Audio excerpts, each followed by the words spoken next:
was actually having a decision on funding arrangements in a fund for loss and damage. I take the floor at this moment, in fact, to acknowledge the incredible work done by a number of people that allowed us to be in this position right now. First and foremost, in Sharm el-Sheikh, tremendous flexibility despite very divergent political positions on the issue, but they all came together at the end of the day, allowed it to go on the agenda, and then came together to allow the adoption of that historical landmark decision. And then the work was not done. We still had the TC, and we had two outstanding co-chairs who led the work.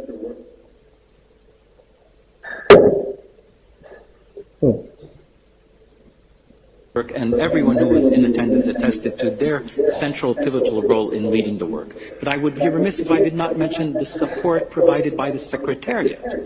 They work behind the scenes, but they really are the backbone of the process, and great thanks on behalf of the outgoing Egyptian COP presidency to them.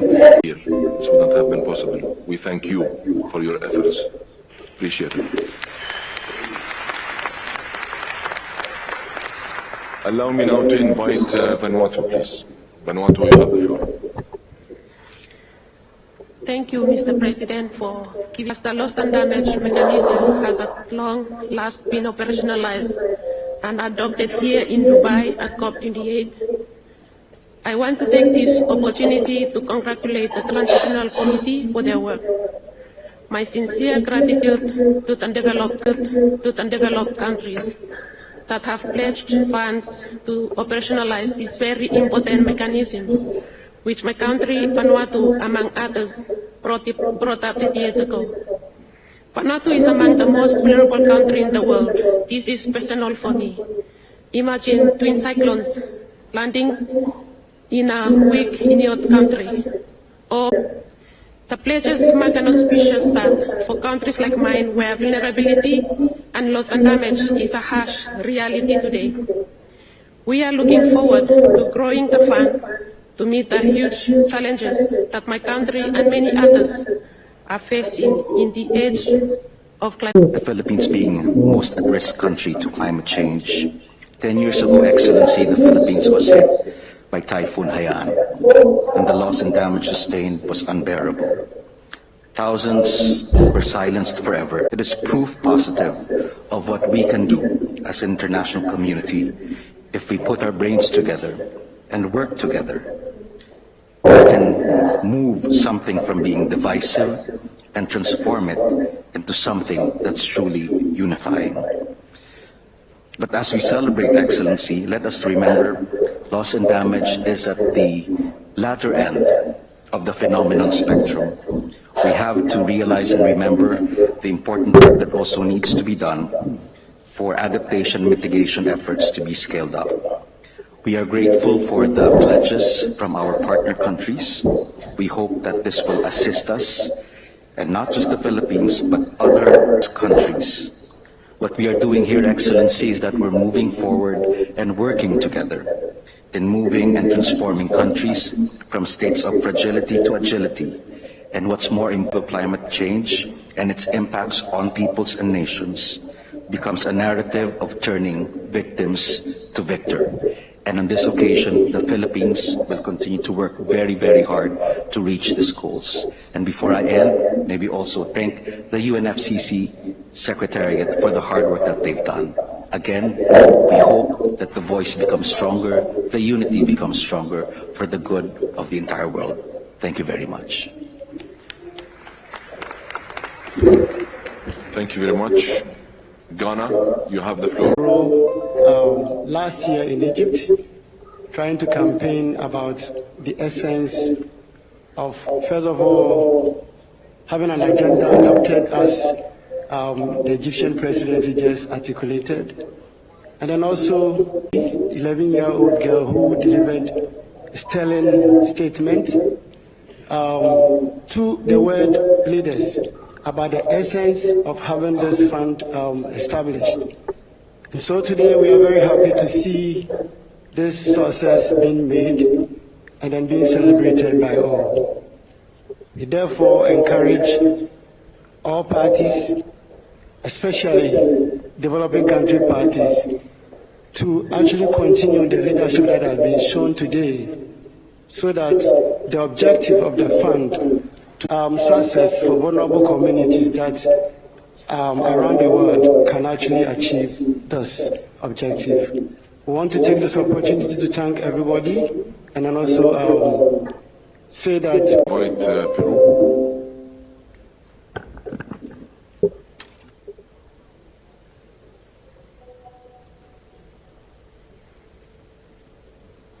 Señor presidente, distinguidos delegados y delegadas, primero que nada, señor presidente, queremos extender nuestras felicitaciones por su designación como presidente de la COP y asimismo agradecer a la presidencia saliente egipcia de cómo el trabajo conjunto nos ayuda a lograr resultados históricos para nuestras poblaciones, en especial para los más vulnerables, como son las mujeres indígenas. Señor presidente, ahora es cuando recién empieza nuestro trabajo y tenga la seguridad que el Perú estará acompañando este proceso bajo su liderazgo. Estamos seguros que este momento de alegría y logros nos acompañará durante las siguientes 2 semanas para alcanzar nuestros objetivos. Muchas gracias.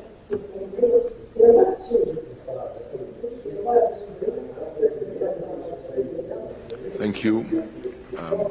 I'd like to invite Senegal, please. Senegal, you have the floor. En cet historique moment d'adoption des fonds sur les pertes et dommages, nous vous félicitons pour cette humanité que vous avez mis en face de nous, montrant que nous sommes tous conscients que nous devons changer la façon de faire dans le futur, la façon de prendre en charge les besoins des communautés vulnérables face au changement climatique, particulièrement pour les pays les moins avancés et les États insulaires. Nous tenons à remercier au nom du groupe, le comité de transition, le secrétariat et votre équipe pour le travail ardu mené pendant ce processus pour répondre à cette demande de justice que les communautés attendent de nous. Nous voudrons dire que ce fonds ne devra pas simplement reproduire les modèles de financement habituels, mais plutôt garantir de nouveaux financements accessibles, additionnels, adéquats et substantiels sous forme de subventions pour nous permettre de redresser, de reconstruire et de réhabiliter nos pays suite à des événements extrêmes climatiques et des événements à évolution lente.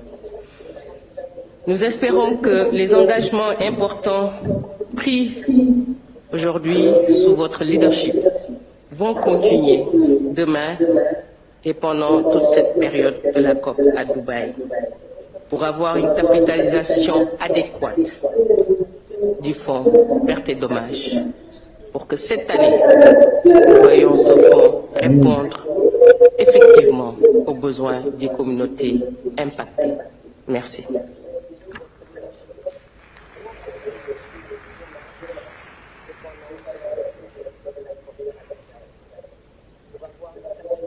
May I ask Maldives, please?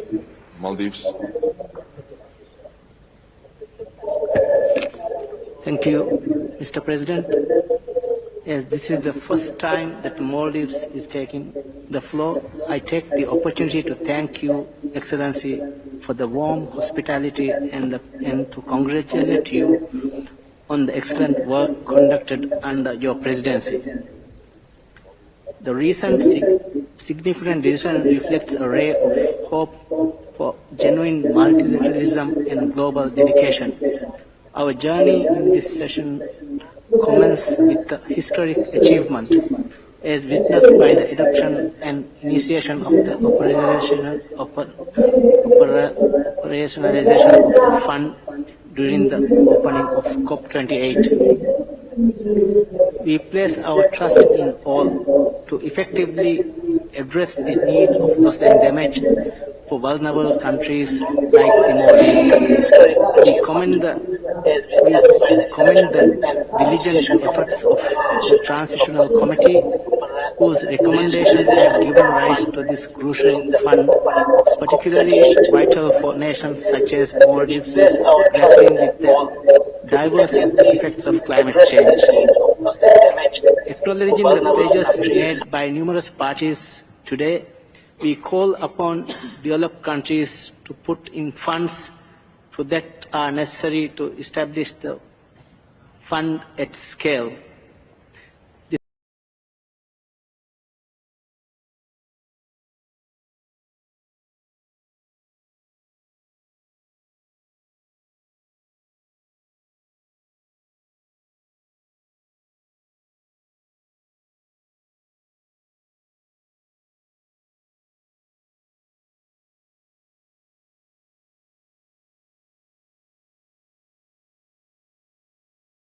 I thank you.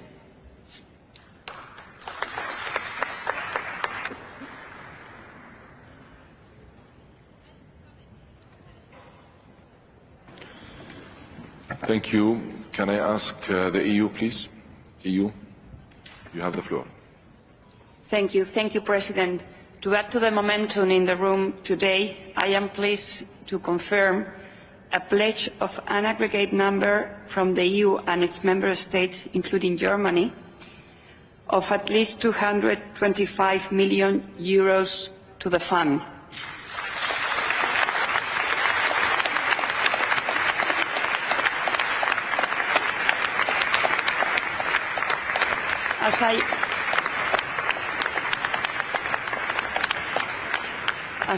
As I indicated earlier, the detail of this and the further pledges, including support for funding arrangements for loss and damage, will be confirmed by our leaders those days. Thank you.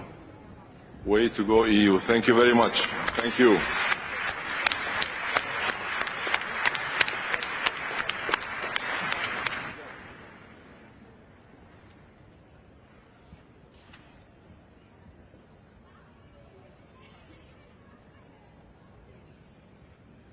I still have 3 more requests.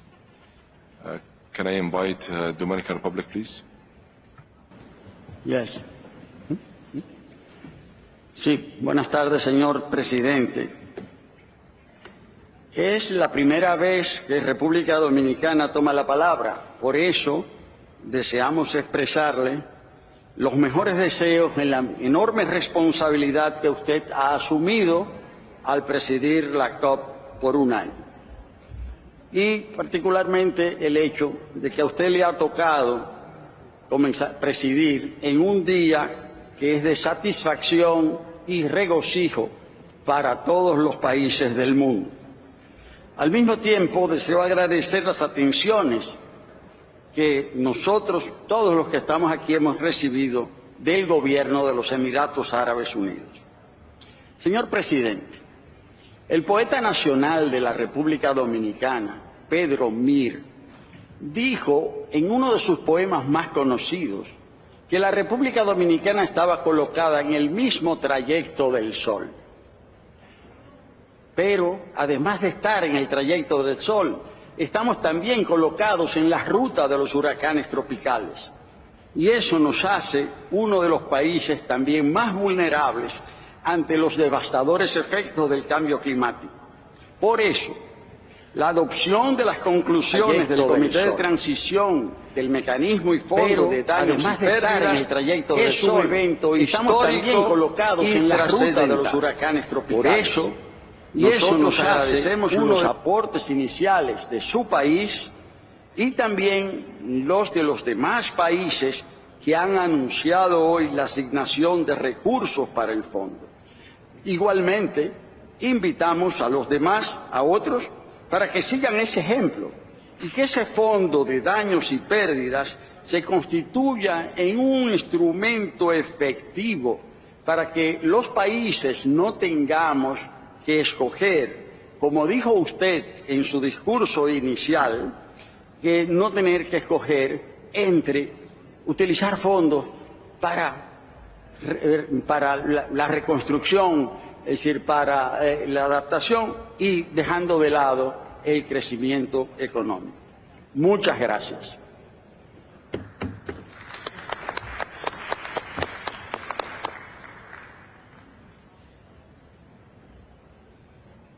Thank you. I see Samuel. Samuel, you have the floor, please.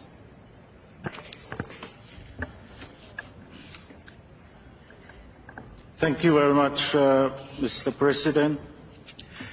Let me firstly congratulate you for the assumption of the presidency of COP28, and also for the hard work in bringing us to this historical juncture today with respect to the issue that is of critical importance to the small island development states, the Loss and Damage Fund.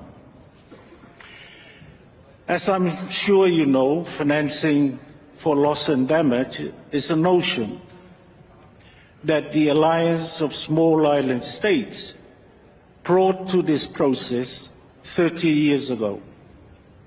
And we are extremely pleased that as a global community, we have finally reached this goal. This day is doubly auspicious due to the immediate commencement of the capitalization process. AOSIS also looks forward to the speedy finalization of the governing board members before we leave Dubai. May I thank the UAE through you, Mr. President, for making the first significant pledge, as well as our other partners. This is an encouraging beginning, but there is much work ahead of us. We have left the starting line. However, we look forward to working with you and all our colleagues for swift authorization of the fund. Congratulations once again to you, Mr. President, and your team. Thank you. Thank you, Samuel. I see Chile. Chile, you have the floor. Muchas gracias, señor presidente. Quisiéramos, como delegación, unirnos a las felicitaciones que ha recibido por su nombramiento, pero también por el importante éxito que hemos tenido al inicio de esta sesión. Chile está particularmente satisfecho con este inicio de la COP y particularmente también satisfecho por las contribuciones que hemos tenido el honor de hacer en este proceso. Chile como miembro del Comité de Transición y también en nuestro rol como cofacilitadores a través de nuestra ministra de Medio Ambiente durante la COP27 en apoyo a la presidencia de Egipto. Hemos sido honrados con la posibilidad de hacer estas contribuciones y queremos seguir trabajando justamente en el fortalecimiento de esta nueva dimensión de la acción climática que nos hace necesario mirar a los más vulnerables y atender a sus necesidades. Es también una demostración del éxito del multilateralismo y pensamos que este éxito debe proyectarse en el resto del trabajo de esta conferencia. Las pérdidas y daños son necesarias atender en todos los países, en todas las circunstancias, considerando la crisis climática que estamos viviendo. Y es urgente que avancemos en esa discusión con el fin de atender a los países y a las comunidades que son particularmente vulnerables a los efectos del cambio climático. Quisiéramos simplemente felicitar a la presidencia de los Emiratos Árabes y agradecerle por este exitoso y auspicioso inicio de esta conferencia y cuenten con el apoyo y la constante contribución de Chile para poder seguir avanzando en este sentido. Muchas gracias. Thank you, Chile. Solomon Islands, you have the floor. Thank you, Mr. President. The Solomon Islands welcomes the decision taken today to operationalize the LND fund. We congratulate you on getting this historical decision through on the first day of the COP. We also would like to express our gratitude to the co-chairs of the TC and its members and advisors for their commitment to the groundwork that culminated in the decision taken today. We also would like to acknowledge and appreciate those that have made contributions even today. We hope that the spirit of cooperation and commitment to operationalize the LND fund is also translated into reducing emissions, and also a similar momentum be taken for adaptation. We thank you. Thank you, Solomon Islands. That concludes the list of speakers. Together, these pledges demonstrate our commitment to those who are particularly vulnerable to the adverse effects of climate change.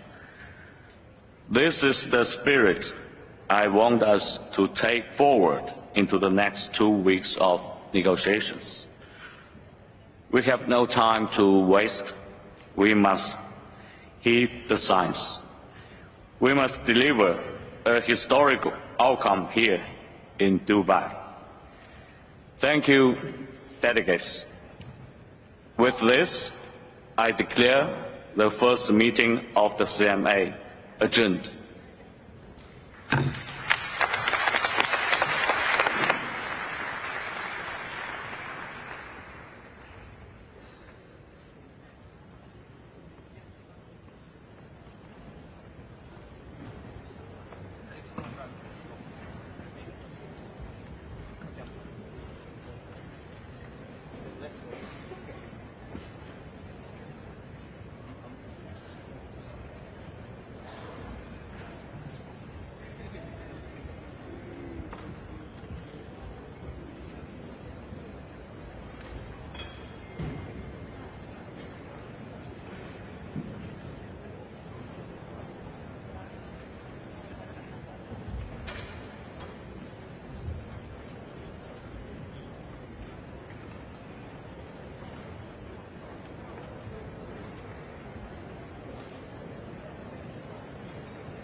in 2024.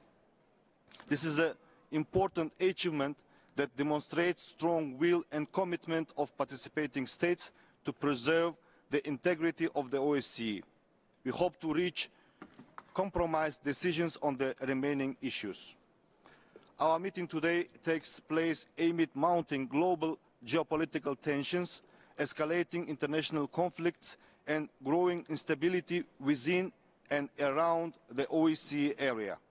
Unfortunately, we observe an alarming trend deviating from the norms and principles of international law. International institutions designed to ensure the global and regional security are undergoing acute crisis. This is due to a lack of trust between nations and their pursuit of individual policies, often at the expense of common interests. Regrettably, all these circumstances have a destructive impact on the effective functioning of the OSCE. They are undermining its significance as the largest regional organization dedicated to ensuring peace, security, democracy and stability in a vast region with over 1 billion people. In this challenging situation, it's crucial to maintain a spirit of unity and inclusive collaboration. It's important to bound countries in a closer understanding that common interests outweigh existing contradictions. With this understanding, Uzbekistan remains steadfast in its commitment to active cooperation with the OSCE and the values it represents. The goals and objectives of the development strategy of Uzbekistan 2030, put forth by the leadership of Uzbekistan, align with the country's commitments in all three dimensions of the OSCE. We eagerly anticipate further deepening our partnership with the OSCE in the effective implementation of the strategy. Uzbekistan consistently advocates for the agenda of good neighborhood and regional partnership. We recognize that the long-term and sustainable development of our country is linked with the stability and well-being of the entire Central Asia. Throughout joint efforts, a new political environment has emerged in our region in recent years. The strong will of our leaders has enabled the resolution of challenges accumulated over decades. It transformed Central Asia from a region of challenges into the region of great opportunities and prospects. We count on the OSCE's continued support in fostering cooperation and connectivity among Central Asian countries, integrating them into global economic and transport networks.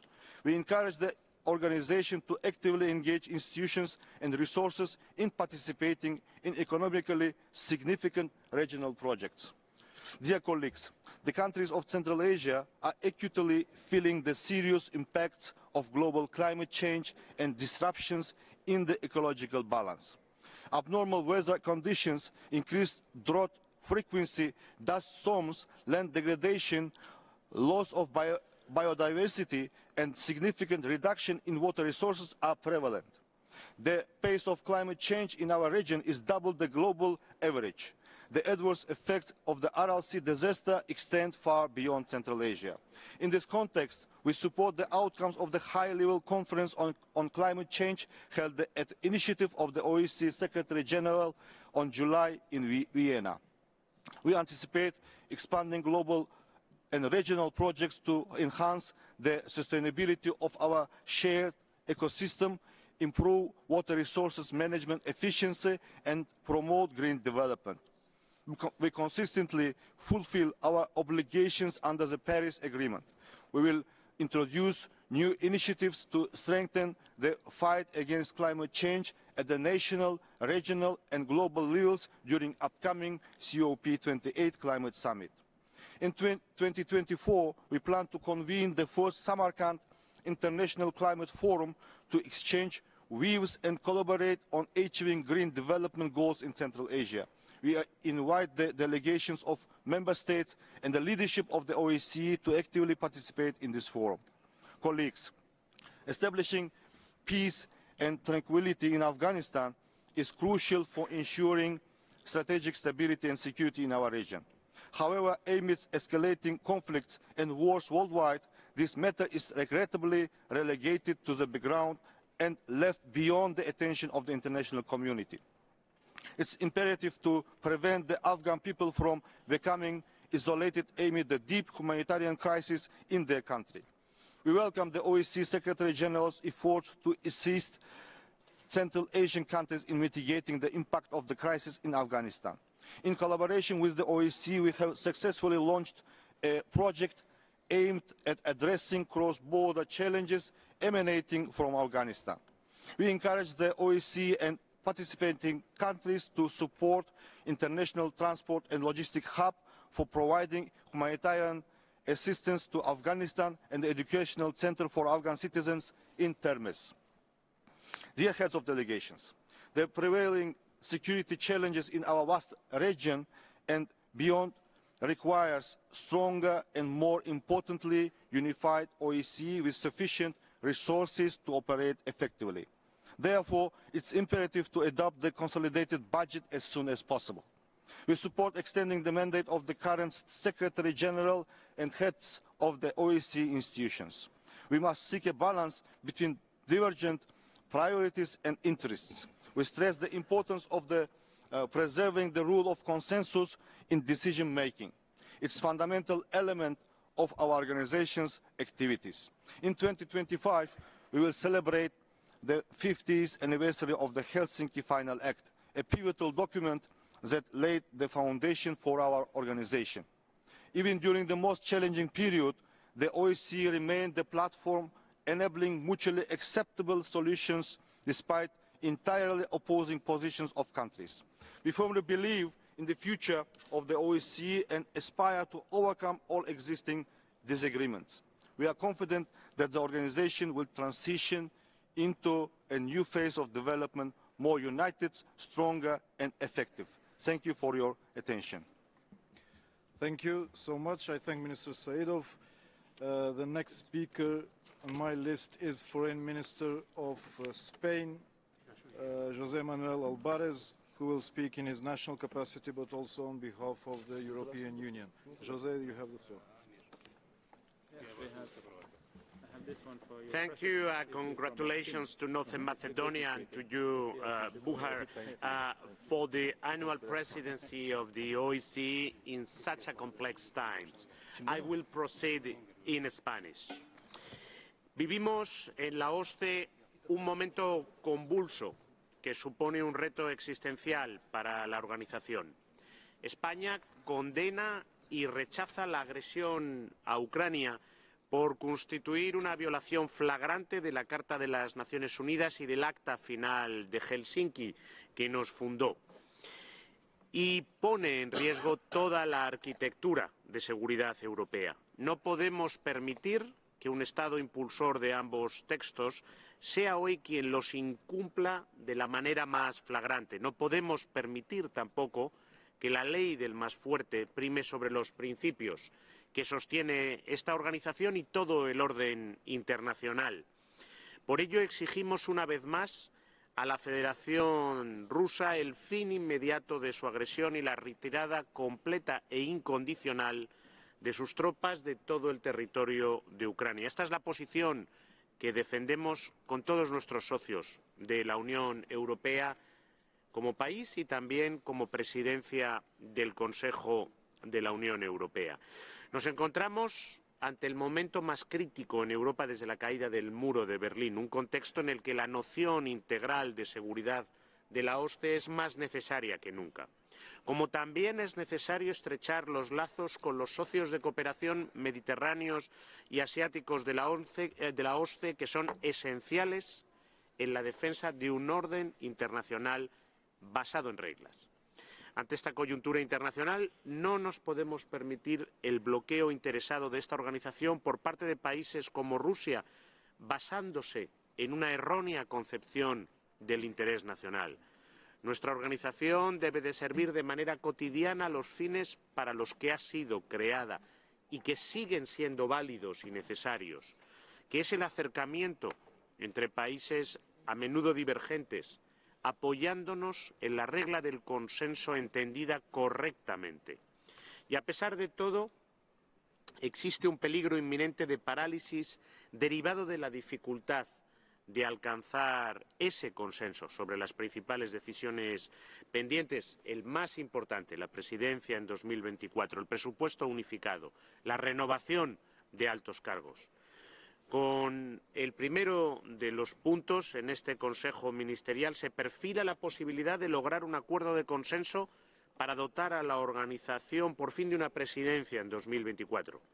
España es firme partidaria de que se apruebe la candidatura presentada por Malta, que es un país miembro de la Unión Europea y a la vez es miembro no permanente del Consejo de Seguridad de Naciones Unidas. Y en relación con el segundo de los puntos, España es partidaria de que haya una renovación o al menos una ampliación temporal del mandato de los 4 altos cargos de la OSCE, la Secretaría General, la Oficina de Instituciones Democráticas y Derechos Humanos, el representante para la libertad de prensa, el alto comisionado para las minorías nacionales. Y finalmente, España defiende que se dote de recursos suficientes a la organización y a sus distintas actividades en las 3 dimensiones, evitando continuar con un presupuesto congelado desde 2021 que es a todas luces insuficiente para atender el funcionamiento de la organización.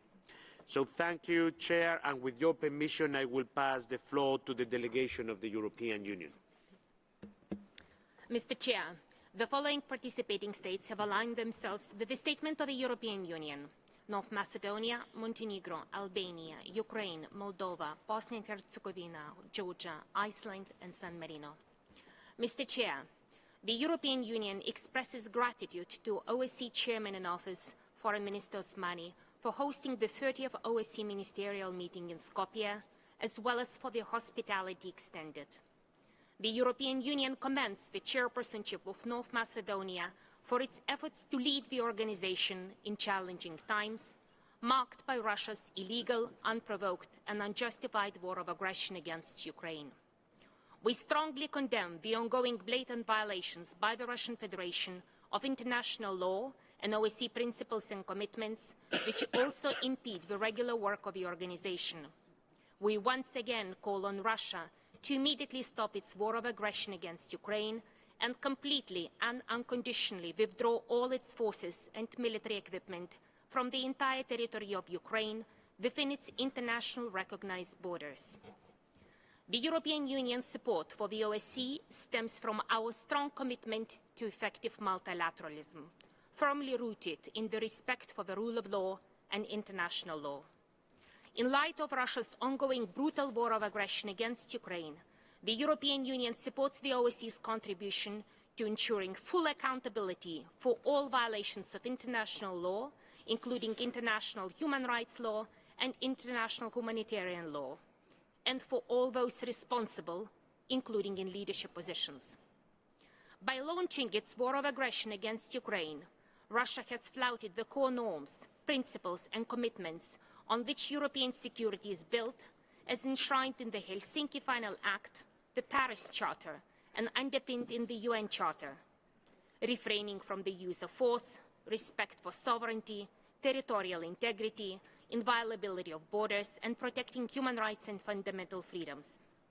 Although Russia has been trying to subvert them for years, including in Georgia in 2008, and in Ukraine at least since 2014, these principles are neither negotiable nor subject to revision or interpretation. They remain at the heart of the OSCE and are central to the EU's efforts to promote multilateralism and defend the rules-based international order that Russia is attempting to upend. Today, in Skopje, we want to reaffirm that Ukraine's security is Europe's security. The EU will stand unequivocally with Ukraine and its people for as long as it takes. The EU's commitment to Ukraine's independence, sovereignty and territorial integrity within its international recognized borders remains steadfast. The EU and its member states have been at the forefront of the solidarity effort with the Ukrainian people. We have already mobilized €85 billion in financial, economic, humanitarian and military support for Ukraine and its people. In the longer term, we will contribute, together with partners, to future security commitments to Ukraine, which will help it defend itself, resist destabilization efforts, and deter further acts of aggression in the future. We will support Ukraine's repair, recovery, and reconstruction in coordination with international partners, including the demining process.